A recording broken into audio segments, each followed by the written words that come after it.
Center. The Silvertips host their home opener the same night at Comcast Arena in Everett. Excuse me, it's not even Comcast Arena anymore. I got to get back to the sponsorships. I apologize for that. We're joined by a player from each team tonight. Nolan from the T-Birds, Salvin Kara from the Everett Silvertips back in town. It's nice to see you guys, and you guys are actually former teammates because you played together for the T-Birds back in the day for about a year and a half. What's it like being back in town? I'll start with you, Salvin.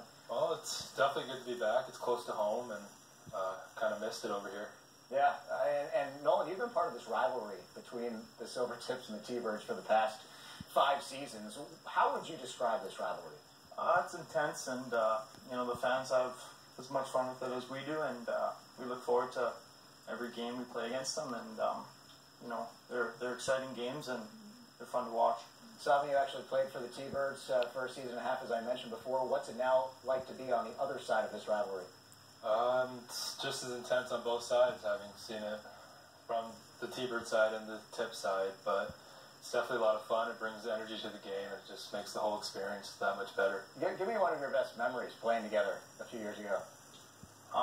There's quite a few. We went to the finals together one year? Or? No, you were gone before that. We were gone before that, but I think one year emotions got high in a practice. Yeah, we had a little practice tussle. Yeah. Well, that's great because you're only practicing for this season when the Tips and the T-Birds fight each other on the ice. Can't wait to see that. It's been fun to watch because the T-Birds, they won a title 2 years ago. The Silvertips, they made it to the WHL championship round last year. Salvin, I know you weren't here for that last year, but how do you think this team is dealing with the expectations that come from making it that far a season ago? I think maybe there's some pressure that's being felt, but at the end of the day, you can kind of just prepare the same way, trying to get a similar result. So I think they're bringing in guys, and we're having some pretty intense practices, trying to get our systems down early so we can kind of just have a whole run towards the whole thing. And Nolan, you led the T-Birds in scoring last year. You had 32 goals, which pretty much was how many goals you had scored combined in the 2 seasons prior. You had 16 goals in the 2 seasons leading up to last season. What are you trying to do to try and surpass that number this season? I think just make sure, I go into every game and, just try to play my style, play confident, and make sure I put in the work in practice, and just go out there and control what I control. Go out there and control what I can control. Now, both of you guys are 20 years old. You're going into your last season in the WHL. I know you're going to be trying to earn an NHL contract at the end of this season. Have you thought about the possibility of maybe playing for an NHL team in Seattle down the road and what that might bring?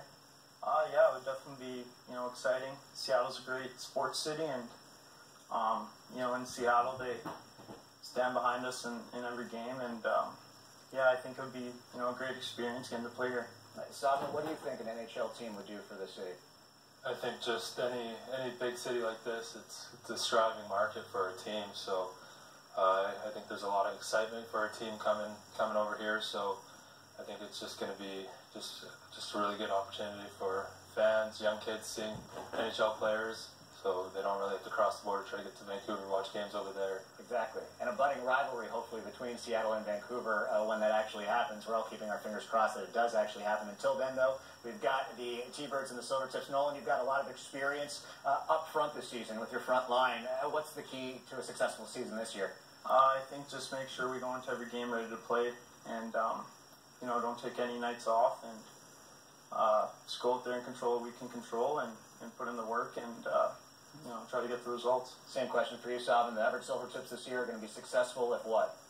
If we just come in, I think, with the team effort, everybody on the same track, one track mind. So just have one common goal. Well, again, the Silvertips and T-Birds host their home openers next Saturday night, one in Kent, the other in Everett. Also, a reminder to go check out their team websites and get tickets online, SeattleThunderbirds.com, EverettSilvertips.com. We wish both of you guys success this season, and we can't wait to be previewing a T-Bird Silvertips playoff series once again, because I know you guys have played each other the last 3 years in the playoffs later this year. So good luck this year. Thanks, you. Thanks a lot. We'll be back with more on Q.